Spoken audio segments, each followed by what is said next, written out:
नमस्कार विद्यार्थियों, आज का हमारा विषय है इम्पोर्टेंस ऑफ ताल एंड लय इन म्यूजिक।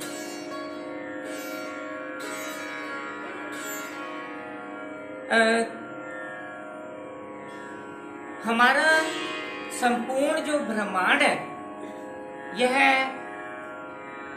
एक गति में निरंतर चाल में चल रहा है। क्या आपको पता है? घड़ी का टाइम चलता है, एक एक सेकंड चलता है, 60 सेकंडों से 1 मिनट बनता है, 60 मिनटों से 1 घंटा बनता है, 24 घंटे का एक दिन रात पूरा हो जाता है। तो इसी तरह हफ्ते, महीने, साल ये सब चलता है। तो विद्यार्थियों,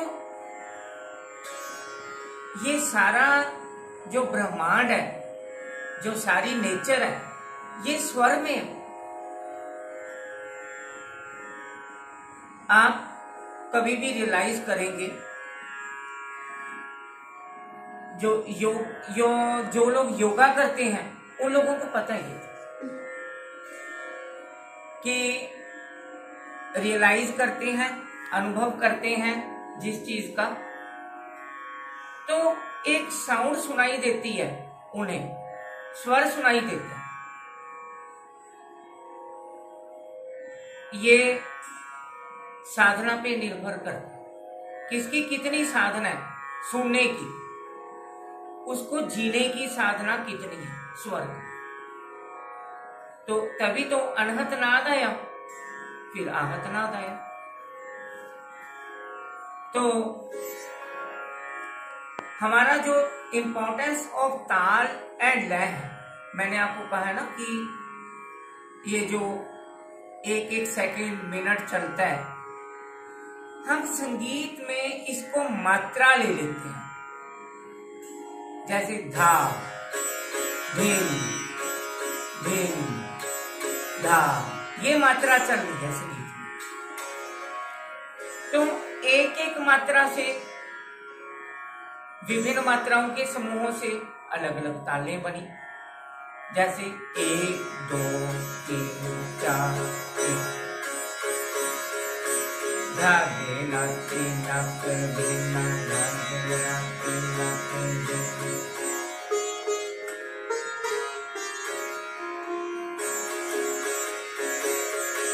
ये तो ये अलग लय चली।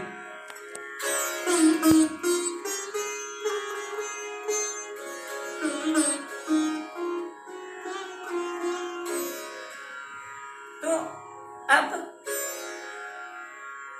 8 मात्राओं के समूह से जैसे कहरवा बनता है, अब इसकी चाल में अलग ठेका अलग बन गया। मान लो अब एक चीज है, एक गीत है, मान लीजिए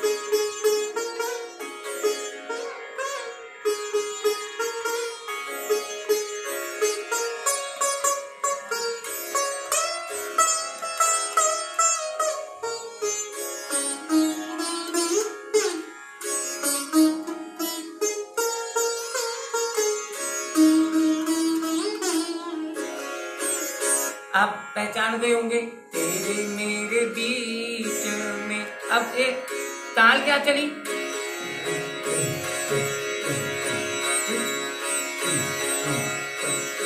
ये है कहरवाई, लेकिन उसकी चाल बदल गई।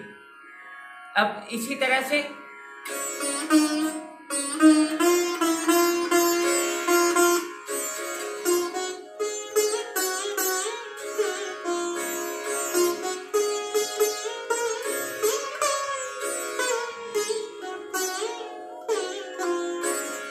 अब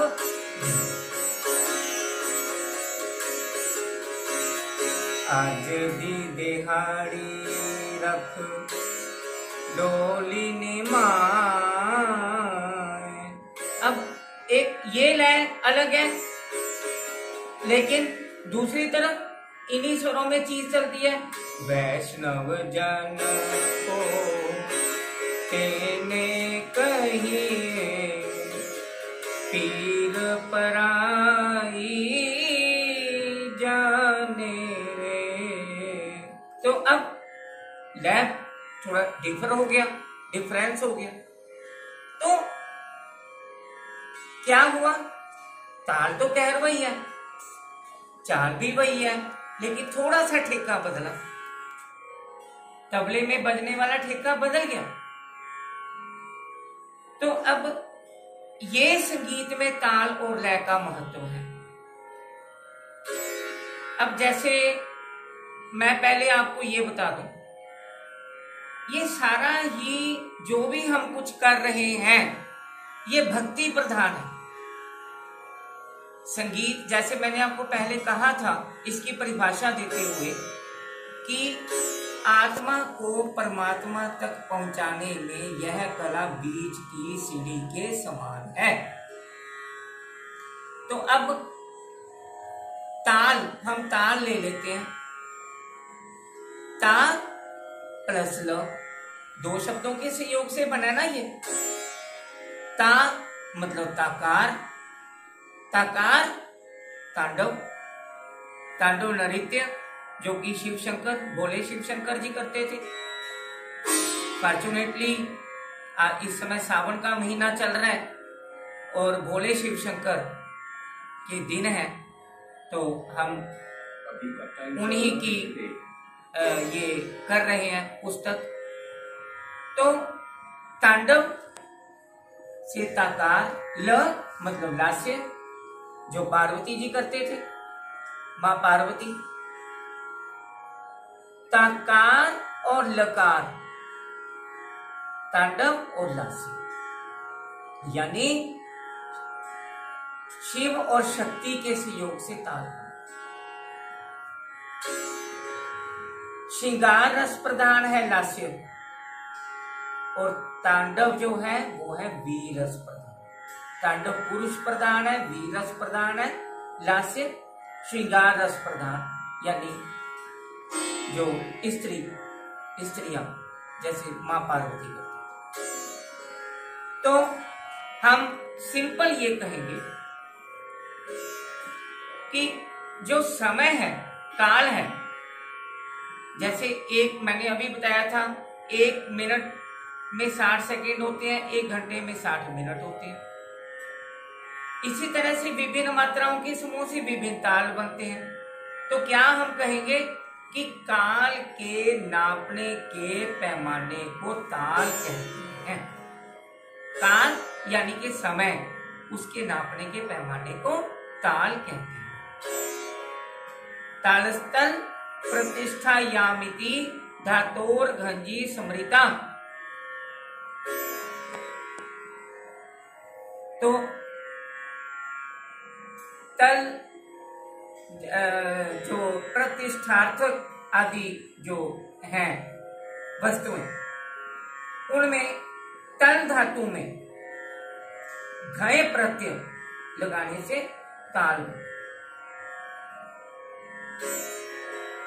तो ये ताल की बात है। अब लय, गति, चाल, स्पीड, जैसे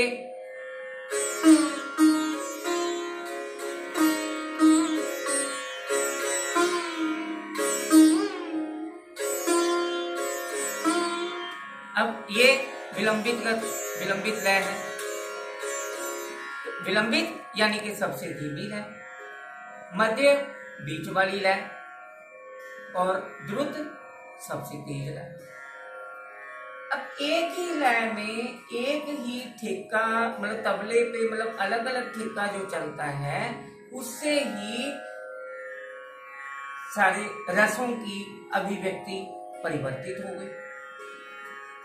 तो ये ताल और लय है।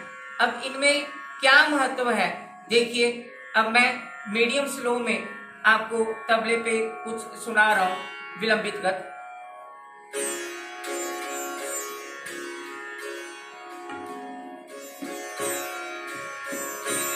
आवाज थोड़ी तेज करेंगे।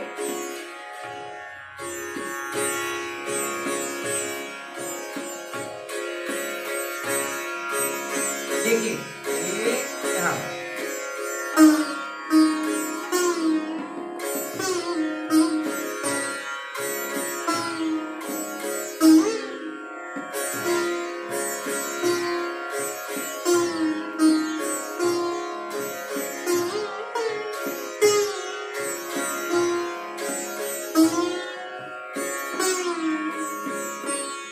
अब ये क्या है, ये राग बिलावल है।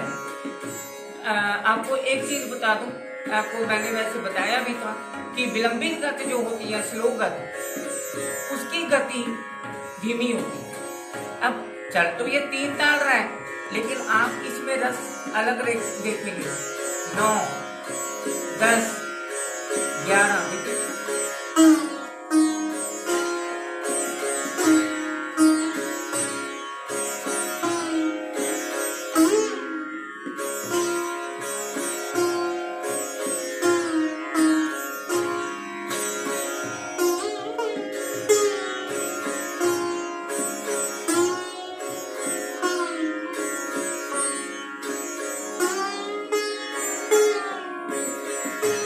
अब लय यही चल रही है, लेकिन अंतरा जब खत्म होगा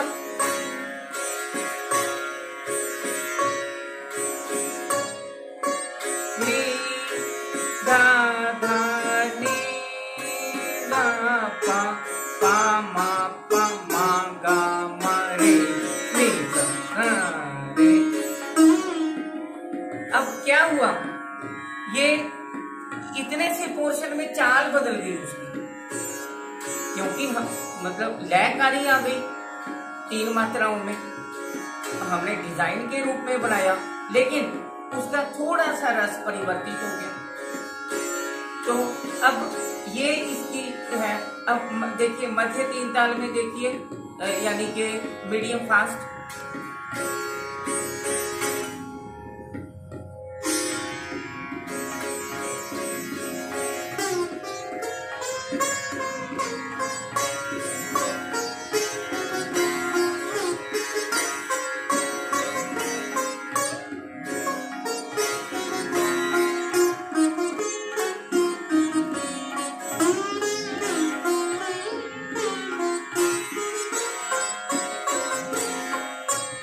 तो अब इसकी हालांकि राग बिलावल है,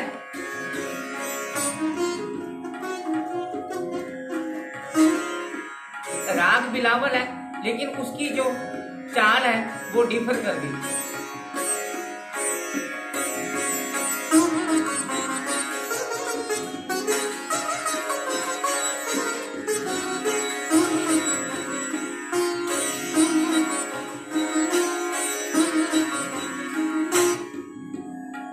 आ गया ना, मतलब एक तान अलग चल रही है और गत अलग चल रही है, लेकिन उसमें आप देखेंगे मजा, जो आनंद है, उसकी अभिव्यक्ति अलग अलग हो गई।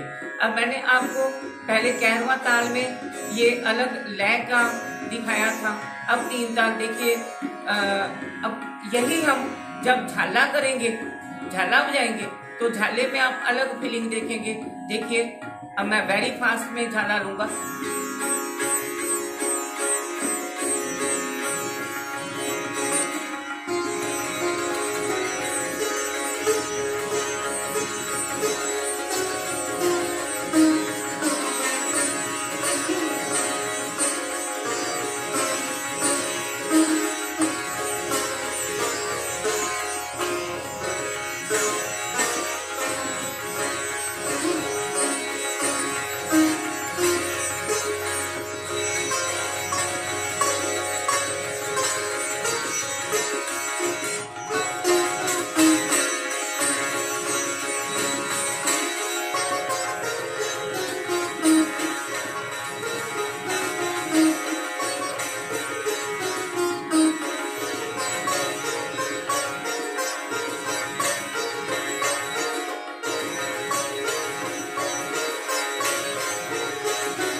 बंद कर देंगे। तो ये आपको मैंने जो अलग अलग लय का एक ही ताल में क्या महत्व है तो उसकी बताने की कोशिश की।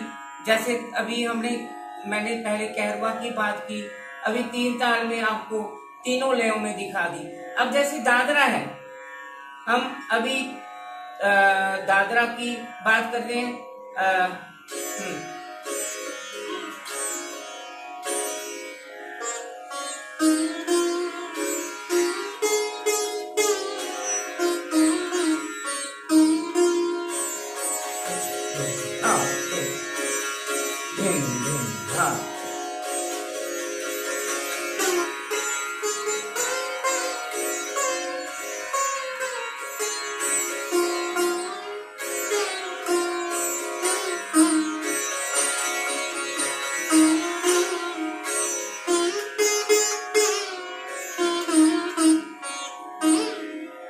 तो ये अब दादरा का ये भी एक रूप है। और दूसरा रूप क्या है दादरा का?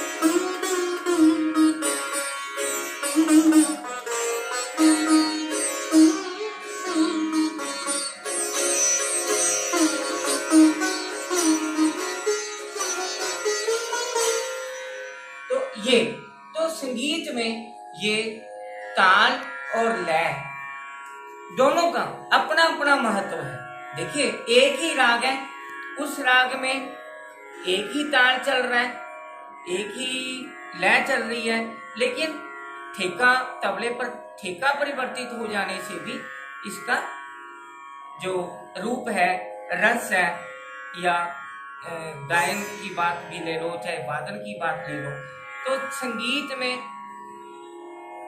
अपना हर ताल अपना एक अलग महत्व रखता है। और लय में भी अलग अलग ठेके सुगम संगीत में अपना महत्व रखते हैं, शास्त्रीय संगीत में तो लय का महत्व अलग है। तो ये मैंने आपको प्रैक्टिकल रूप में ताल और लय का संगीत में क्या महत्व है ये आपको बताने की कोशिश की है, क्योंकि बेसिकली आपको ये क्वेश्चन थ्योरी में है, तो थ्योरी के कई क्वेश्चंस ऐसे हैं उनको यदि प्रैक्टिकल रूप में ना समझा जाए तो ना ही आपको पता चलेगा, ना ही उसको याद करने में आपको मतलब उनको याद करने में भी प्रॉब्लम होगी, कोई सुविधा नहीं होगी जब तक समझ नहीं आएंगे। तो उम्मीद है कि मेरे इन एग्जाम्पल से आपको ये चीज समझ आ गई होगी। तो वीडियो अच्छा लगे तो सब्सक्राइब ज्यादा से ज्यादा करवाएं, चैनल को दूर दूर तक शेयर करें ताकि ज्यादा से ज्यादा स्टूडेंट्स इसको देखें, सुने। और मिलेंगे अगले किसी वीडियो में अगले किसी विषय के साथ, तब तक के लिए नमस्कार।